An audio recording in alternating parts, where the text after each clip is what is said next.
Bonjour à tous et bienvenue dans votre émission spéciale Analyse Quintet. Je suis Pierre et aujourd'hui nous allons décortiquer ensemble le Grand National du Trot qui se déroulera demain à Nantes. Cette 12e étape du JNT s'annonce particulièrement intéressante avec 16 partants de qualité. Bonjour Pierre, bonjour à tous nos auditeurs. Je suis Sophie, spécialiste des courses de trot, et c'est avec plaisir que je vous retrouve pour cette analyse technique approfondie. Commençons d'emblée par rappeler les caractéristiques de cette course. 3000 mètres sur la piste en sable de l'hippodrome du Petit Port à Nantes, avec une dotation de 90 000 €. Effectivement Sophie, et n'oublions pas que les 16 concurrents sont répartis sur 3 échelons de départ. Un recul de 25 mètres à 300 000 € et un recul de 57 mètres à 567 000 €. Avant d'entrer dans les détails techniques, pourrais-tu nous présenter les forces en présence ?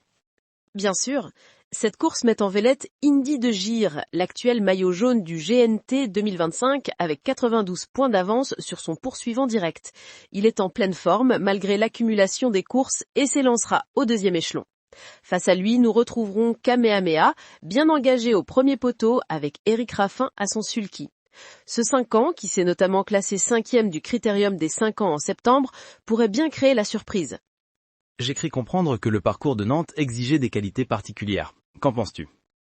Tout à fait. Le tracé nantais réclame tenue et dureté, deux qualités qui correspondent parfaitement au profil d'Indy de Gir. De plus, les conditions météo s'annoncent clémentes pour demain, avec des températures entre 11 et 14 degrés et un vent faible. La piste devrait donc être en bon état, ce qui favorise les chevaux ayant une bonne pointe de vitesse finale. Entrons maintenant dans le vif du sujet avec notre analyse technique. Comment envisages-tu nos favoris pour cette course ? J'ai identifié 3 grands favoris pour cette épreuve. En tête de liste, Indy de Gir, le numéro 11, qui possède toutes les qualités requises pour s'imposer malgré son handicap au départ. Il a déjà remporté 4 étapes du GNT cette année, notamment à Amiens, Toulouse, Saint-Malo et Meslay-du-Maine. Il s'est également classé 2e à Feurs le mois dernier. Associé à Benjamin Rochard, il reste le cheval à battre. Et qui sont les 2 autres favoris selon toi ? Kamehameha, le numéro 6, constitue une menace sérieuse. Ce 5 ans est parfaitement engagé à la limite du recul et sera déféré des 4 pieds. De plus, il sera drivé par Éric Raffin, un atout non négligeable. N'oublions pas qu'il a terminé 3e du prix du Louvre cet été à Enghien. Le 3e favori est certainement Hold Up du Dijon, numéro 4, qui revient en forme après une pause estivale. Il est sur la montante, comme l'atteste sa récente performance à Vincennes, et sera associé à Franck Nivard. À l'aise corde à gauche et dur à l'effort, ce cheval de tenue devrait apprécier le tracé sélectif du Petit Port. Et si nous parlions maintenant des outsiders à suivre ? J'en ai repéré plusieurs qui méritent notre attention. Tout d'abord, Greco Bello, le numéro 12. Bien que désormais chargé en gain, cet élève de la maison Marmion reste compétitif et sera mené par Alexandre Wills. Ensuite, Amoné de Choiseul, le numéro 5, présenté déféré des 4 pieds après une rentrée discrète à Alençon. Polyvalent, il devrait s'adapter sans problème à ce parcours. Je citerai également Helios Si, le numéro 7, régulier et bien engagé au premier échelon, qui pourrait s'emparer d'un accessite avec un parcours favorable. Et as-tu identifié des tocards qui pourraient créer la surprise ? Absolument. Je surveillerai de près Idylle Express, le numéro 1. Cette jument vient d'effectuer sa rentrée à Ségret et avait obtenu de bons résultats au printemps, notamment une victoire à Vincennes. Déférée des 4 pieds et bien placée en tête, elle pourrait créer une belle surprise à Grosse-Côte. Dans la même veine, Iwi Rock, le numéro 2, vient de s'imposer impressionnant à Strasbourg.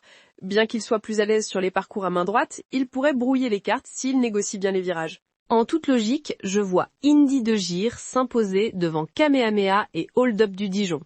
Pour la 4e place, c'est plus ouvert, mais je pencherai pour Amoné de Choiseul qui me semble en mesure de créer la surprise.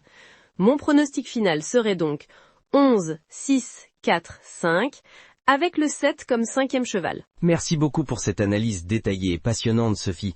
Juste avant de nous quitter, un dernier conseil pour nos auditeurs ? N'hésitez pas à surveiller les cotes au moment du départ. Si Indy de Gir est surjoué, ce qui risque d'être le cas vu sa popularité, les autres chevaux pourraient offrir de belles cotes.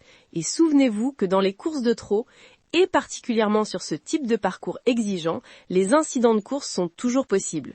Diversifiez donc vos jeux pour maximiser vos chances. Excellent conseil. Merci encore Sophie pour ton expertise et merci à vous tous, chers auditeurs, d'avoir suivi cette analyse du Quintet Plus du mercredi 5 novembre à Nantes.